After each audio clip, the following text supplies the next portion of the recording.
Good day. Today is Friday, 20th December 2024. We're 4 days from Christmas.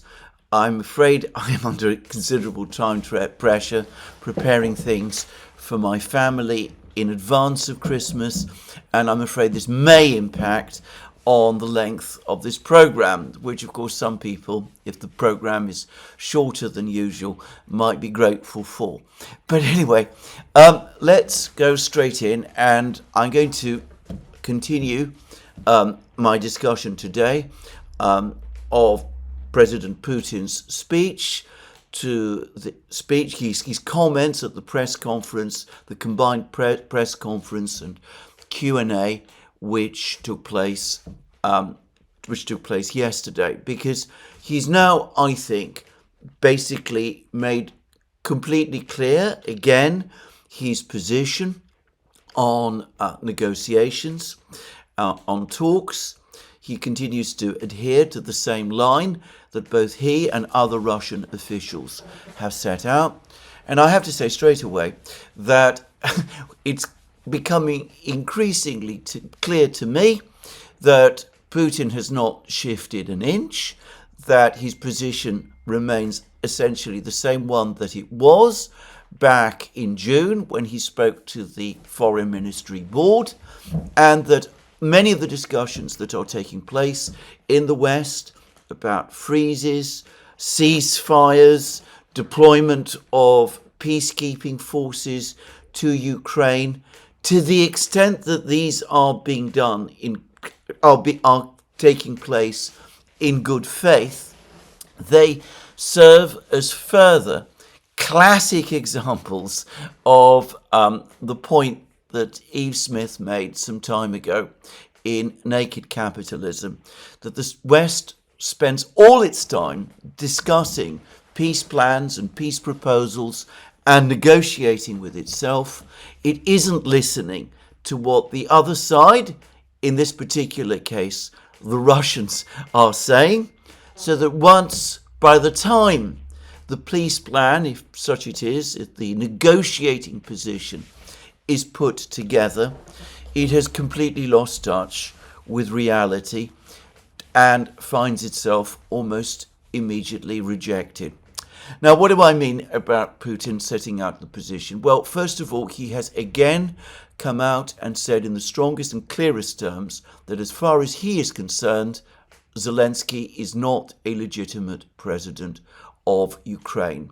He demands that President Zelensky either call elections and get himself re-elected, in which case the Russians will negotiate with him, or if Zelensky is not prepared to do that, then he must stand down and negotiations must take place, can only take place, with Ukraine's legitimate bodies of power, which Putin says is the Ukrainian parliament, the Rada, with the speaker of the Rada being the person who the Russians will conduct negotiations with. And he spoke about this at some length, and he also made it crystal clear that as far as he is concerned, the starting position for any negotiations must be the Istanbul agreements of April 2022, which must, however, take into account the new military and territorial realities. The fact that the Russians have now considered the 4 regions as well as Crimea to be part of Russia, and that they have advanced their forces significantly to the west, occupying large areas of what was formerly Ukrainian territory. I'm going to read a few of the comments that Putin made about this. He said, what constitutes the illegitimacy of the regime? And he's talking about Zelensky now. There is no provision in the constitution of Ukraine to extend the powers of the president, even under martial law. There is only one representative body of power, the Rada, whose powers can be extended without elections under martial law. What is the challenge for Ukraine? I understand that you are cognizant of this. The state system in Ukraine is structured in such a way that a plethora of government bodies are appointed by the president. This includes regional governments, leadership of all law enforcement agencies, and so forth. However, if the head of state, and here he means Zelensky, is illegitimate, then everything else loses its legitimacy in terms of executive bodies and law enforcement agencies. And everything they do, following his instructions, makes them aware that they are complicit in this unlawful activity. So Zelensky himself, the entire government, the entire political administrative structure in Ukraine must be completely done away with, or in the alternative, if some kind of legitimacy is to be re-established, Zelensky must call elections, stand in them as president again, and win those elections so that Putin and the Russians can deal with him. And Putin makes this point about Zelensky again crystal clear in the press conference. He does not consider Zelensky a legitimate president of Ukraine. And Putin then talks about conditions for starting negotiations. And he says this: regarding the conditions for starting negotiations, we have no preconditions. Well, actually, he is being, if I may say so here, somewhat economical with the truth, because he's just set out a massive precondition. That massive precondition is that Zelensky either calls elections or steps down, and the negotiations are taken over by the head of the Rada. Now, Putin may not see that as a precondition, but I think pretty much everyone else, most of the world, will agree that it is a precondition. Just saying. Anyway, he says, we have no preconditions. We are ready to engage in dialogue without any preconditions. However, as I have mentioned numerous times before, based on the agreements that we reached during the negotiation process in Istanbul at the end of 2022 and proceeding from the current realities on the ground. Our positions were clearly outlined, including in my June speech to the leadership of the Ministry of Foreign Affairs of the Russian Federation. Everything that needs to be said is already there. There is no point in repeating. So that's Putin's position. And as I said, he denies that there are preconditions. He says that he's prepared to conduct negotiations, but as far as he's concerned, these negotiations, if Zelensky is still leading Ukraine, there must be negotiations first. Again, I quote, if the head of the regime is illegitimate, then with whom do we negotiate? If someone were to go through elections and gain legitimacy, we would talk with anyone, including Zelensky. If Ukraine truly wants a peaceful settlement, they have the ability to organize this process within their country. We can only sign agreements with those who hold legitimate authority, such as the Rada and its chair, who are fully subordinate to the head of the regime. This is simply a formal matter. If we ever get to the point of signing a document, it can only be done with the representatives of legitimate authorities. That is the bottom line. So, he's invoking the Ukrainian constitution, about which he is now an expert. I am not being ironic here. I'm simply saying that he is setting out a position using the Ukrainian constitution. He says under the Ukrainian constitution, Zelensky is an illegitimate president we're not prepared to negotiate with him until the legitimacy issue is sorted out. First, there have to be elections if it is going to be Zelensky, and not only must there be elections, but obviously Zelensky himself must win them. If there are elections and someone else is elected, then obviously we are prepared to deal with that person.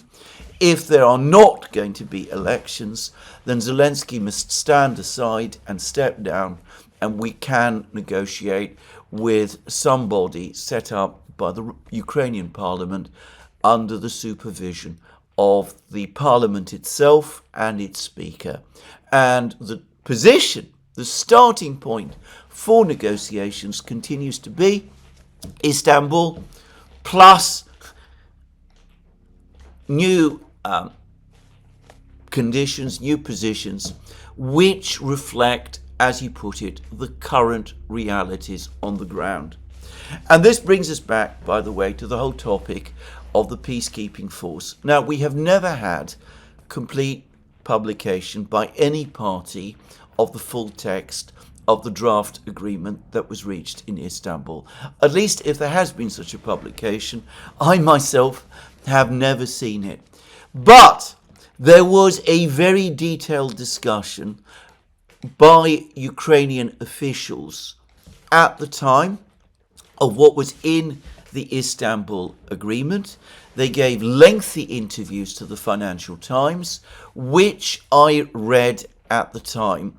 And since then, all that we have learnt about the Istanbul agreement conforms with what those Ukrainian officials said in that interview with the Financial Times.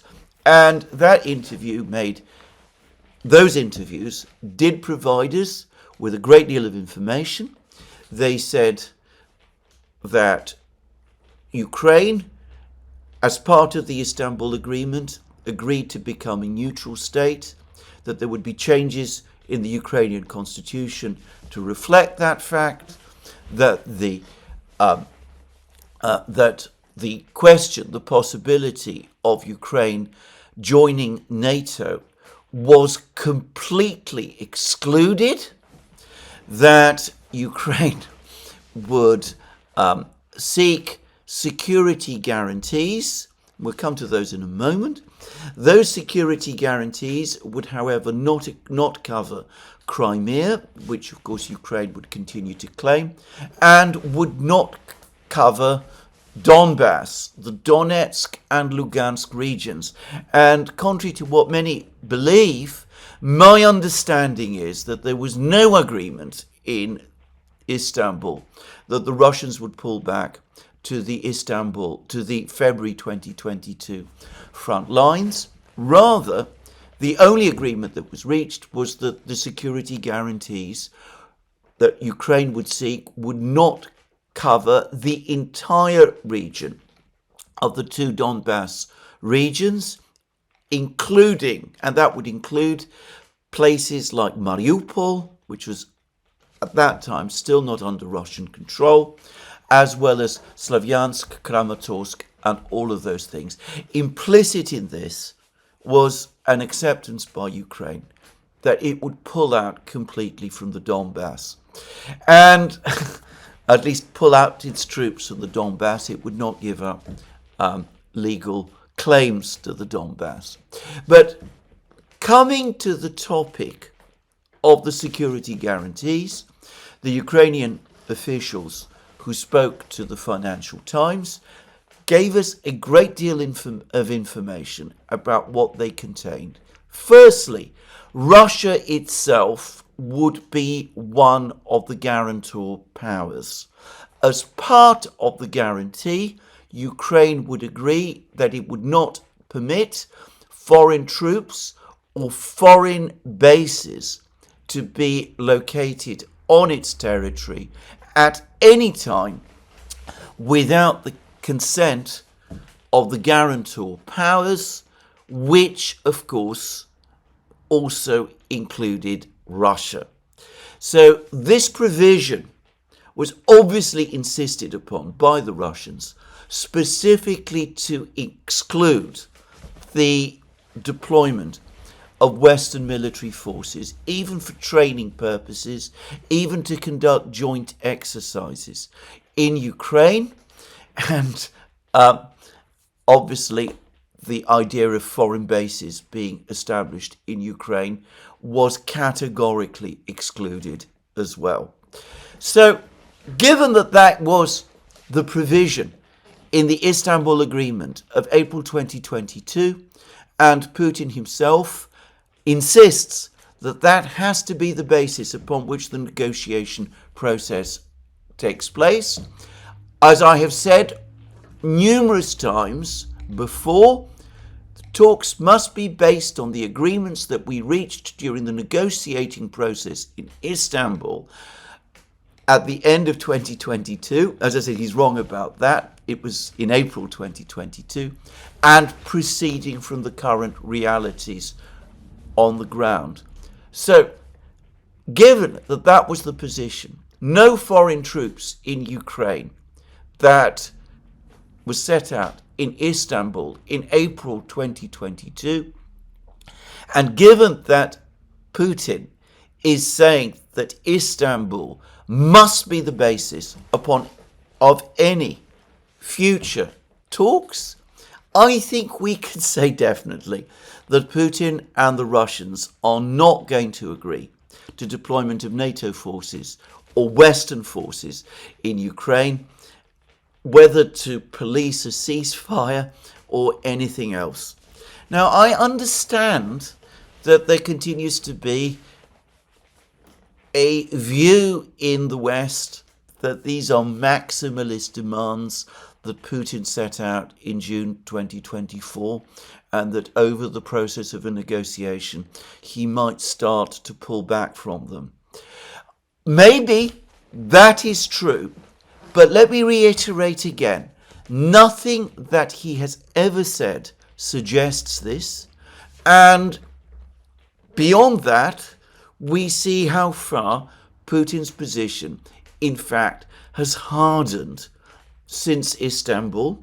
He's not only demanding that the four regions must be included as essentially Russian territory in the forthcoming agreement, but he is now saying that before negotiations can even begin between Russia and Ukraine, there must be, in effect, regime change in Kiev. Zelensky must step down or call elections.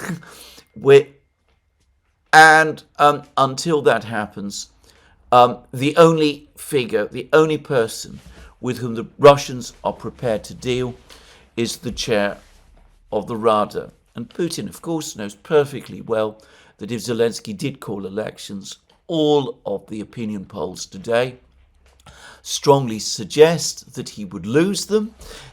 And Putin also presumably knows that Zelensky has repeatedly rejected the idea of elections and cannot afford to appear to call elections simply because Putin wants them.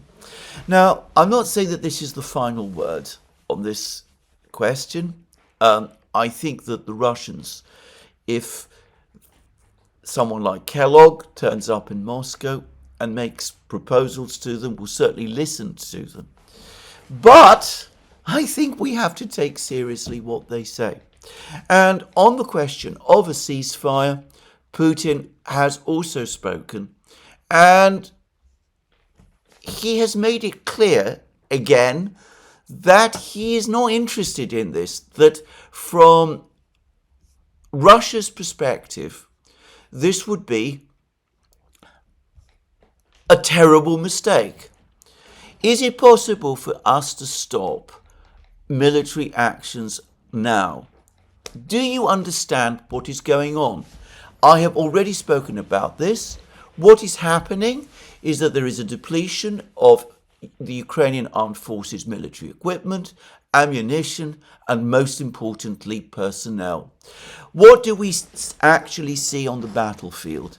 Our army is moving forward. The enemy cannot consolidate its positions, to which it retreats every day.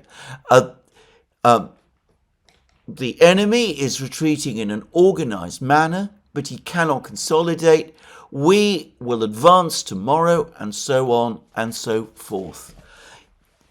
Is it worth stopping for a week? This means giving the enemy an opportunity to consolidate its positions, giving them the chance to rest and get the necessary equipment and ammunition, which is very important from the point of view of training personnel. This will give them the opportunity to recruit more people from the streets. As I have previously said, they grab them like stray dogs. And then he discusses different levels of training and why the training that the Russians undertake, which is based on that of the Soviet Union, is better than the training that the Ukrainians receive in the West. But then he goes on to say this: a long period of relative truce, in other words, a ceasefire, will give the enemy the opportunity to train and retrain, strengthening its personnel. In some battalions of the Ukrainian army, 35% of the personnel, 40% of the personnel can be retrained. Do we want to give them this opportunity to re-equip? We don't need a truce. We need peace. Long-term, durable peace with guarantees for Russia and its citizens. It's a difficult question how to provide these guarantees, but in general we can look at it. As for a short-term truce, the Prime Minister of Hungary, Mr. Orbán, approached me with this proposal. He told me, I think he will not be angry with me if I reveal at least part of our conversation. He said, what does it cost you for a day, for 2 days, to agree to a Christmas truce? The enemy will not be able to do anything in just 2 or 3 days. I said, yes, that is probably true, but you should talk first to the Ukrainian side. We have agreed to measures of this kind at least 3 times, based both on shipping in the Black Sea, on energy infrastructure, on so on and so forth. And then Putin says that when Orbán spoke to Zelensky, he rejected this proposal outright. Erdogan came to him some time ago and made a similar proposal about negotiations and offered his good offices as a potential mediator. And Putin said, well, I'm prepared to consider that if the Ukrainians are prepared to agree. And no sooner did Erdogan offer publicly his good offices as a mediator than the Ukrainians turned it down flat. But again, to repeat once more, we don't need a truce. We need peace, a long-term, durable peace with guarantees for Russia and its citizens. He is not looking for peace. For a truce, he's not prepared to entertain a ceasefire. As he says himself, all that will do will give the Ukrainians time to rearm and re-equip and mobilize more men and continue the war.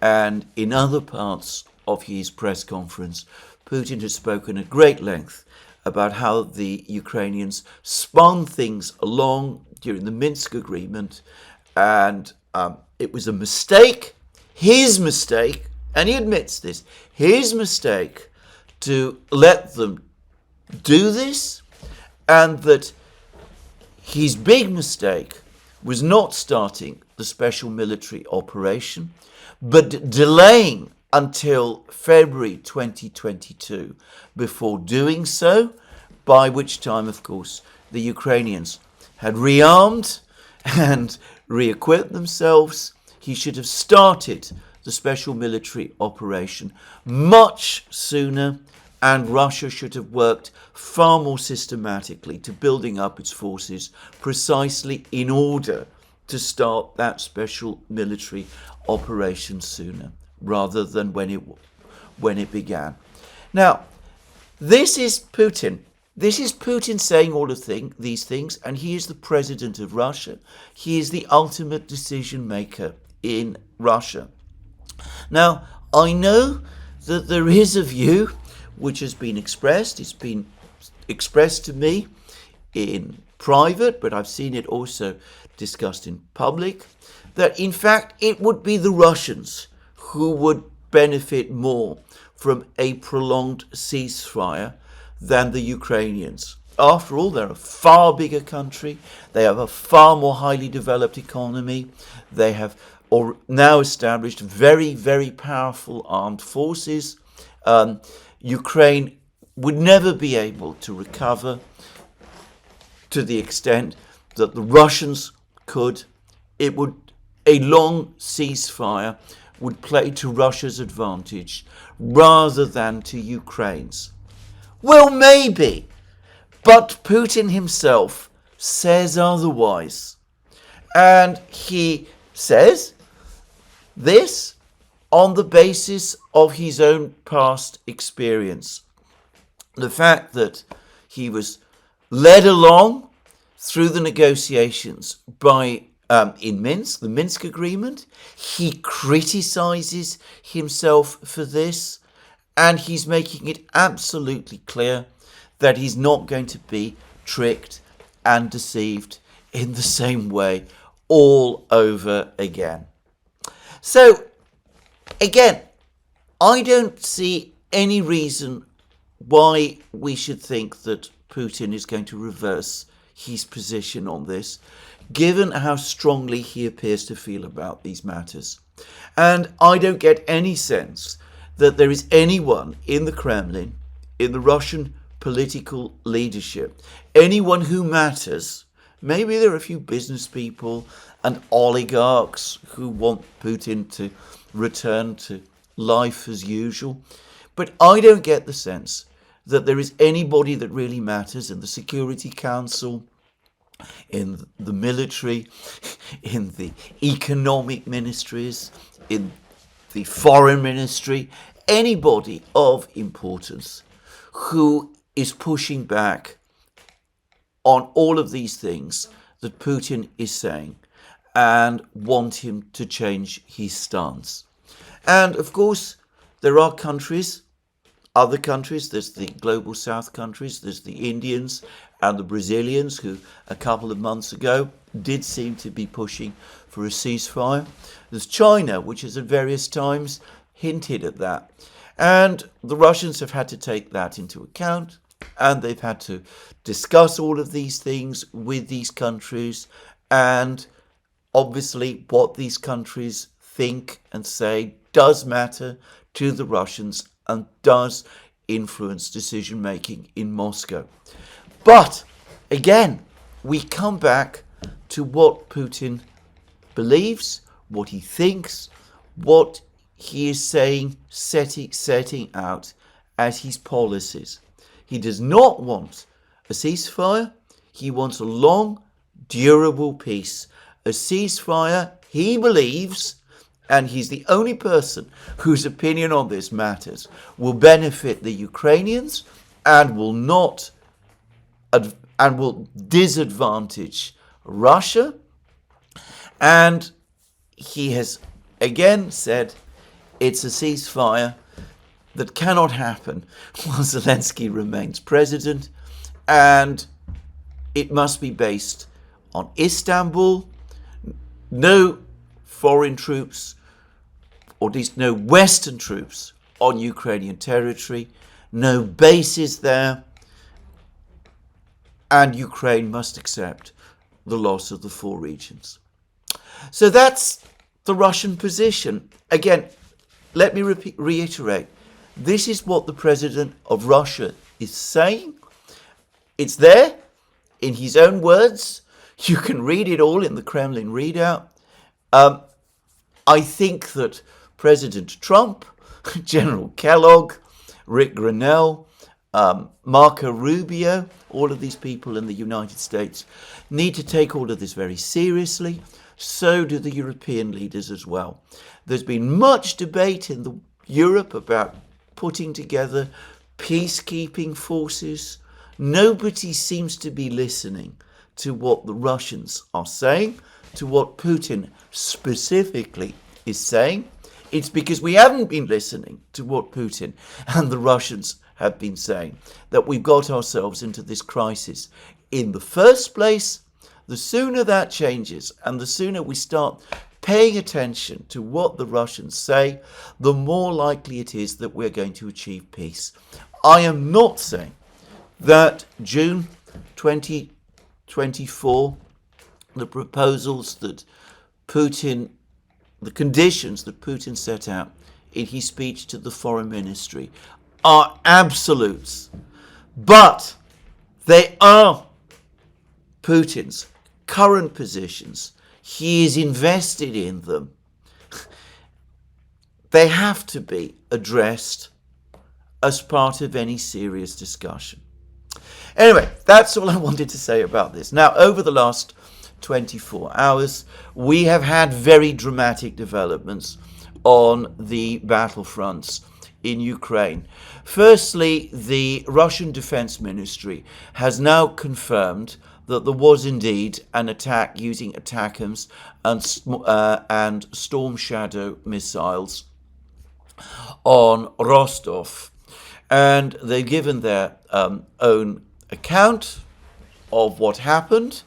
And this is what they say. On 18th December 2024, the Ukrainians launched a missile strike at the Kombinat Kamenevsky enterprise in Rostov region by 6 US-made ATACMS operational tactical missiles and 4 Storm Shadow air-based cruise missiles from the territory of Ukraine. And they then go on to discuss what happened with these missiles, this attack that took place.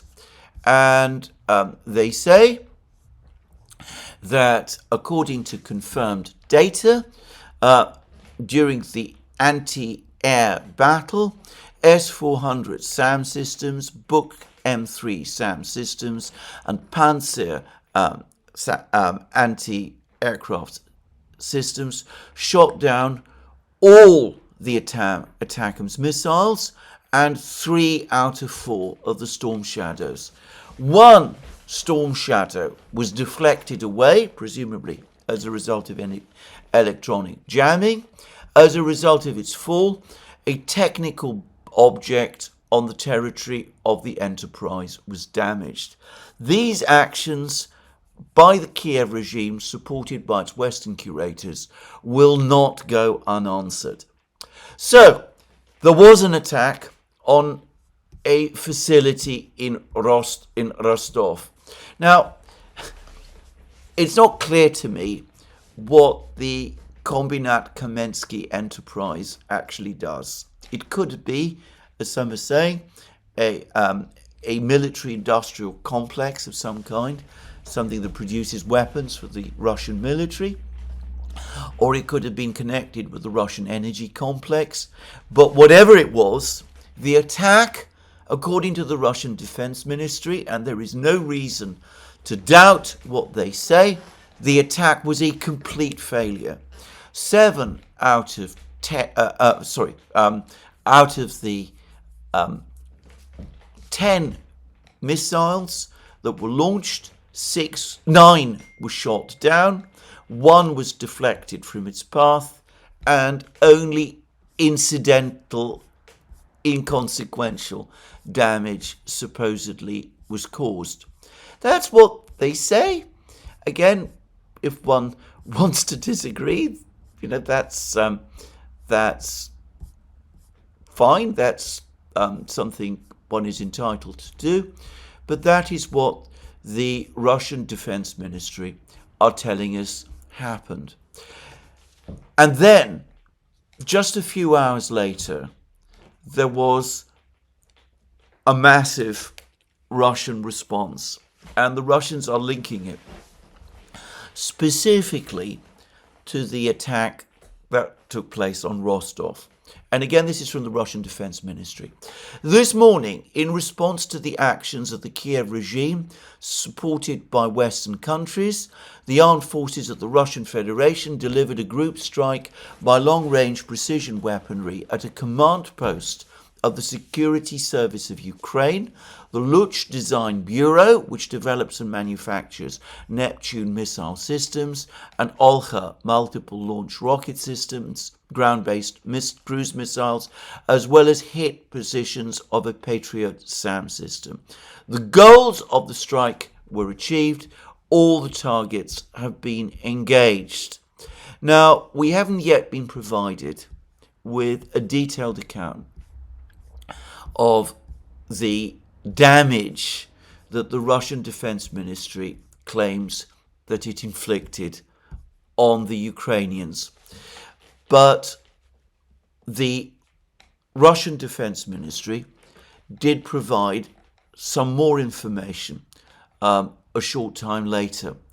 It speaks of more missiles, Patriot missiles, launchers having been destroyed, and it's likely that at some point over the next couple of days they will provide us with more detailed numbers about the damage that was done. However, the Ukrainians themselves not only acknowledge this strike, but we have had lots of pictures, including drone footage, of the damage which was done in Kiev. It seems that all of these attacks took place in Kiev. We're told that up to 6 Kinjal hypersonic missiles were launched over the course of this attack. There is pictures of a headquarters building of the SBU. The agency, the Ukrainian intelligence agency, that is reported to have been responsible for the assassination in Moscow of Lieutenant General Kirillov. And most reports appear to agree that the vast majority of the missiles that the Russians launched got through. There doesn't appear to have been much response from the air defense system in Kiev. I suspect that most of the Kinjals specifically targeted the Patriot missile batteries protecting Kiev, and there are some reports that some very senior officials of the SBU were killed in the Russian strike, and there are some reports also that some Western personnel might have been caught up in this strike as well, which would mean that the Russians are again hunting Westerners in Ukraine. I'm going to return to the topic of the effect of this strike when we have a little more information.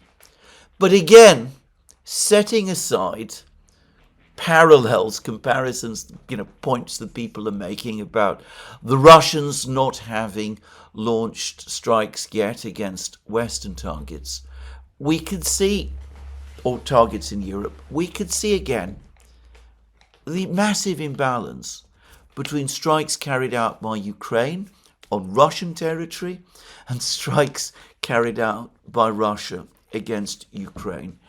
The strike on Rostov seems, according to the Russian Defense Ministry, was a total failure. 9 out of 10 missiles shot down. Minimal difference to one particular industrial complex, the nature of which I'm not able to discuss. The Russian strike on Kiev definitely succeeded in hitting a building used by the SBU, and according to reports from people in Kiev, appears to have done significant damage with large areas, with some areas of the city apparently closed off to civilian traffic. So, ineffectual strikes on the one side, devastating strikes on the other. Now, Zelensky himself has responded to some of the things that Putin said over the course of the press conference. Basically, and understandably, he has rejected every point that Putin has made about negotiations, and he's also rejected, obviously, or he's not going to go along with Putin's impossible demand. Well, it's not impossible, but Putin's demand that he either step down or call new elections, or perhaps do both. More importantly, I think that what we are seeing over the course of the last couple of days, as the prospect of Donald Trump looms ever closer, and as the military situation on the battlefields continues to deteriorate, is a further breakdown in Zelensky's personality. Yesterday, I spoke about the incredibly insulting comments that Zelensky has been making about Prime Minister Orban of Hungary. I have not listened to Zelensky's comments about Putin, but I understand that they are unprintable, that the language that he used when talking about Putin was unbelievably coarse and completely off anything that one would expect of a leader who perhaps could find himself in a negotiating process in a few weeks' time, and which, by the way, I suspect many people, including many people in Ukraine, would probably also feel was not appropriate language for a leader in any situation to use. Now, I ought to say that my own experience, my own very limited experience of this part of the world, of Russia, I've never been to Ukraine, but I suspect the culture there is very similar, is that public use of bad language is even more unacceptable in that culture than it is in the English-speaking cultures. In fact, it is, or was, severely taboo, especially for political leaders. So, if what I have heard happened with Zelensky really did happen, then, to be frank, it looks as if he is in the process of experiencing a meltdown. And it's not difficult to understand why, because amid all the incoherence and all the poses of defiance, every so often he gives a glimmer of a sign that he does actually understand some of the realities of the situation that he and Ukraine find themselves in. He has straightforwardly acknowledged, for example, that without the United States, Europe is in no position to save Ukraine. That the Americans are fundamentally, ultimately indispensable in any future in which Ukraine continues fighting. So, with the Americans now showing increasing signs of, well, at least the Trump team showing increasing signs of looking for ways to exit Ukraine, with the Russians making these demands, with Putin once again calling into question Zelensky's legitimacy and in effect demanding that he stand down, one can sense that the pressure on him now, on Zelensky, is immense. He doesn't want negotiations. He knows that if there's a diplomatic solution to the war, even whilst he remains president, he will not be able to defer elections any further and could well lose elections in that case. He also is now faced with a situation where he's nonetheless being told publicly by the Americans that he must engage the Russians in negotiations. And at the same time, he sees that the Russians are immovable in terms of their demands, even as they continue to advance on the battlefronts. So Zelensky's meltdown is not perhaps so surprising. In the meantime, the war goes on, and there's been much more news over and above the missile strikes that have taken place over the last 24 hours. Massively consequential though those are, but there's also been more reports of further advances, further military advances by the Russians. It seems that there's been more advances by the Russians in Sudzha and in Toretsk. The operational crisis that the Ukrainians are facing in Pokrovsk is significantly deepening, with the Russians apparently rolling up Ukrainian positions around Pokrovsk against light resistance. And there are reports this morning that with the entirety of Kurachovo, the residential area of Kurachovo, now under Russian control, the Russians are about to announce that they are in complete control of Kurachovo, though the thermal power plant, located some distance to the west of Kurachovo, is still apparently occupied by Ukrainian soldiers. Though with the Russians closing in from multiple directions, it looks as if there are some reports that the Ukrainian soldiers there at the thermal power plant are also preparing to evacuate. And film has appeared of the state of Kurachovo. Like Novogrodivka and to some extent Selidovo, the city has fallen to the Russians, largely intact. There appears to be no significant damage.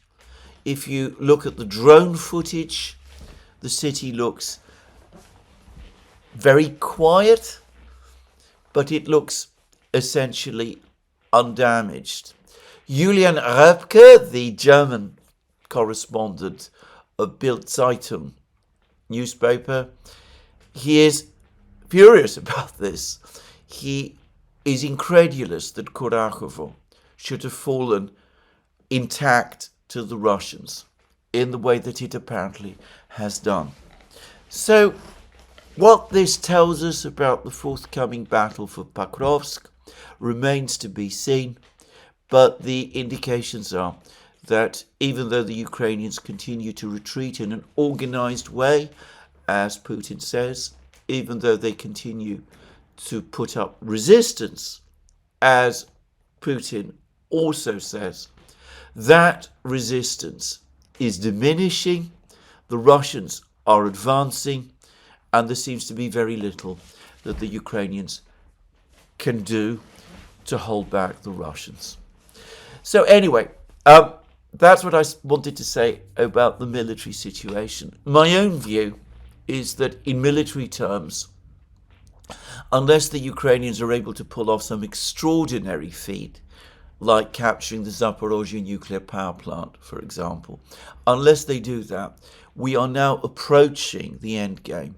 We're not there quite at the end game, but if Pokrovsk falls, which it will at some point within the next few weeks or months, then the end game in military terms will have arrived. The Russians will be able to advance to the Dnieper, to the central territory of Ukraine, and at that point, Ukraine's crisis, its military crisis, will begin in earnest. But anyway, I want to just round up this video by returning to the topic of the Oresnik missile, because we have now had a detailed account of a detailed study of the damage, the actual damage that the Oresnik missile inflicted on the Yuzhmash factory, and it comes from someone called Amerikanets, Amerikanets, if anybody wants to look that up. And the article, which was published on the 19th of December, yesterday in other words, it goes by the title Yuzhmash and Oresnik Demystified. Now, I don't know who this person is, but the spelling suggests to me a person of Russian origin, but based in the United States. And this person, I would say on balance, is clearly sympathetic to the Russians, though he makes an effort to be as objective as possible in his discussion of the damage that the Oresnik did to the Yuzhmash factory. Now, this analysis is based on satellite pictures, and there's been a remarkable shortage of satellite pictures published by either side of the damage done to the Yuzhmash factory. And this person, Amerikanets, whoever he is, eventually went as far as to actually order satellite photos from a private company, which has indeed provided him with the relevant images. And I would say that they are overall very good images. I'm not obviously someone who's able to analyze satellite photos in any great detail. Anyway, to summarize, from what I can see, Amerikanets overall supports the analysis, the theories about the effectiveness of the Oresnik previously proposed by Professor Theodore Postol. And I know that this is controversial. What Professor Postol said was controversial with many people. I said that based on what I know about him, I would regard his views as authoritative and definitive, and Amerikanets says that his analysis of the satellite images, well, I'll read his words. I believe these images confirm Ted Postol's assessment that the Oresnik's kinetic projectiles deliver the approximate energy of a 250-kilo bomb, though the nature of this energy is different.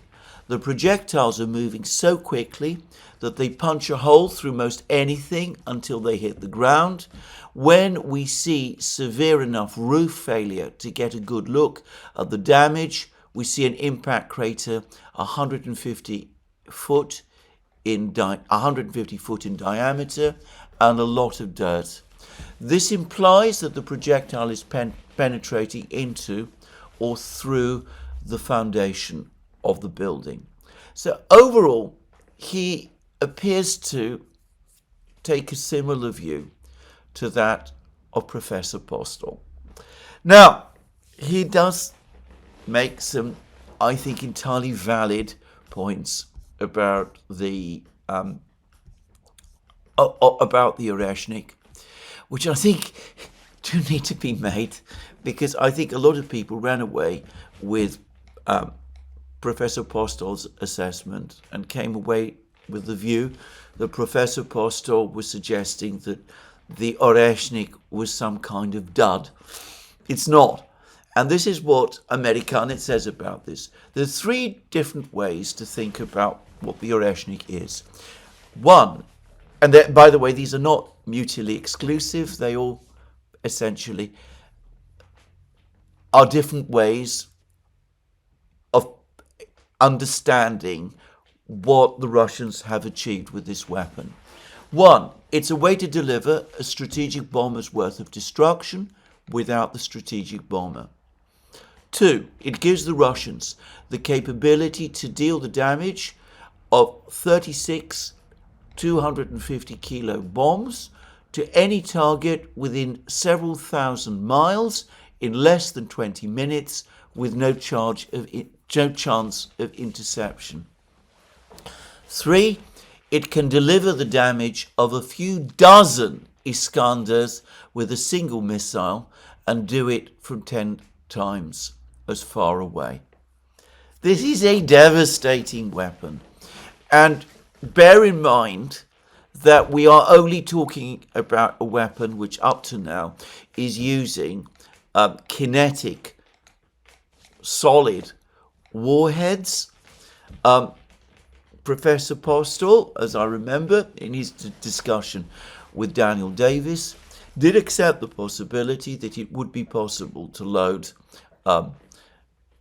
explosive warheads onto the Oresnik, though he wasn't able to say immediately how it could be done, and he did accept that there would be technical challenges, but he appeared to think that it was possible.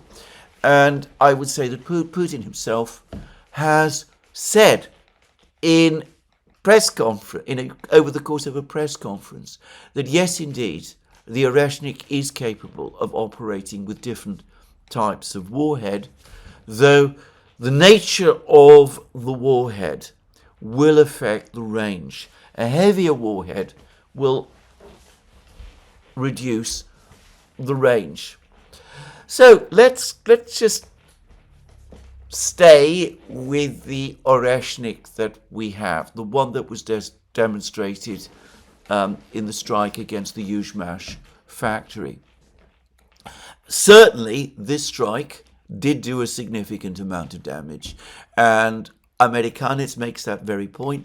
You can look at these enormous buildings that make up the Yuzhmash factory. Some of them are very, very strongly built. The rods, the warheads, penetrated right through them and reached the subsoil, where they created craters. So this is a very powerful weapon indeed. Maybe it won't have been able to break through to deep underground bunkers created by the Soviets, or workshops created by the Soviets to resist nuclear weapons. But nonetheless, we are talking about a very powerful weapon with tremendous degree of penetration, though obviously without an explosive charge. And of course, the shock wave when the objects, the warheads, hit the ground is great and will do further damage, even though it's not damage of the type that might be caused by an explosion. But I'm going to make a suggestion. I'm going to make a point here. Firstly, if you are going to attack an airbase, a NATO airbase somewhere in Europe, you have a system, the Oresnik, which is very accurate. Again, Amerikanets pointed out how extremely accurate the warheads appear to be. It is extremely accurate. It travels at hypersonic speeds. It cannot be intercepted. And it has warheads, 36 warheads, that are capable of smashing through even reinforced and strongly built buildings. Like, for example, shelters for fighter jets, the kind that have been built since the 1960s in many airfields across Europe. The Oresnik warheads, the ones we have at the moment, they're able apparently to penetrate through to these buildings and to cause damage to whatever is inside those buildings. And the one thing everybody knows about modern fighter jets, especially, by the way, stealth fighter jets, is that we are dealing with very, very fragile machines.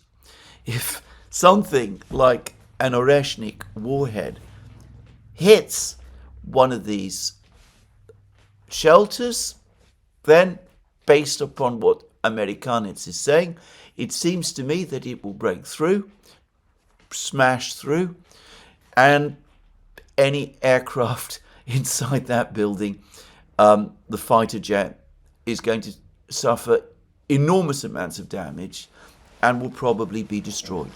Now, there are discussions about how many of these missiles, the Oresniks, the Russians can build at any one time. The Ukrainians say up to 300 a year. Simplicius the thinker suggests it'll be significantly less than this. I think it would be a mistake to understate, by the way, Russian abilities in missile production. And I would repeat again a point I've made about ammunition production as well. The higher the production volume, all other things being equal, the lower the unit cost. So just saying, I'm not sure that this is quite as expensive a system as people imagine, or saying that as well. But on the face of it, the Russians have a system now which, it seems to me, would be a very devastating system to use against airfields, against radar stations, against complexes, missile launch complexes, which are not in hardened silos, like the Aegis offshore systems or the hypersonic launch bases that the Americans are planning to create in Germany. And this is exclusively based on launching the kind of kinetic rounds that the Russians used against the Yuzhmash factory.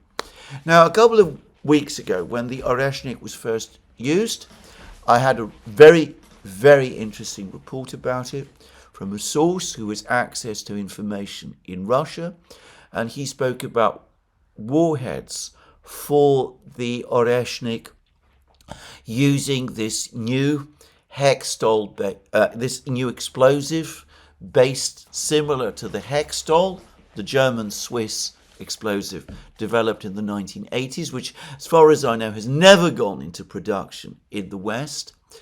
But this is a metallic explosive, like powdered aluminium. It looks like it could be the kind of explosive that would be well adapted for use on the kind of warheads that travel at the sort of speeds that the warheads of the Oresnik fly at.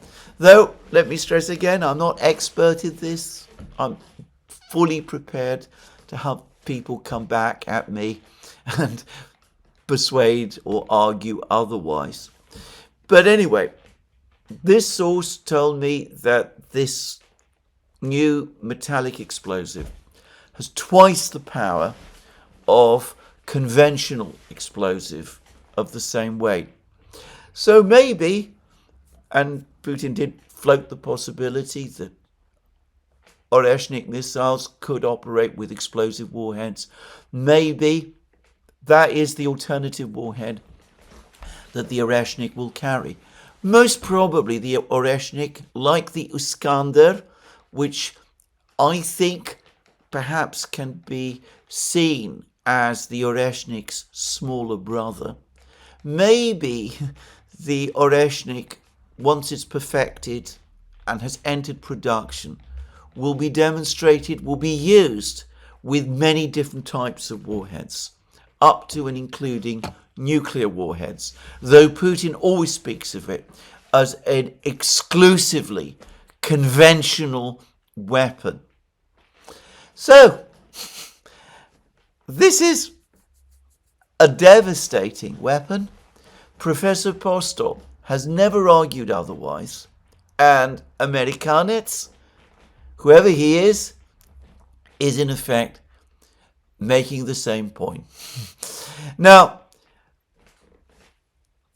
it could be that at some point over the next couple of weeks, the Russians will use the Oresnik in Ukraine again. For the moment, they have chosen not to do so. I've discussed yesterday that they're probably waiting to see what Donald Trump and his people are going to do. But I personally would not be surprised if at some point over the next few weeks another Oresnik is demonstrated, perhaps with a different warheads, to re-emphasize its power. Anyway, this is going to be a shorter video because now I have to stop. Let me remind you again, you can find all our programs on our various platforms, Locals, Rumble and X. You can support our work via Patriot and Subscribestar and by going to our shop, links under this video. Last but not least, if you've liked this video, please remember to tick the like button and to check your subscription to this channel. That's me for today. More from me soon. Have a very good day.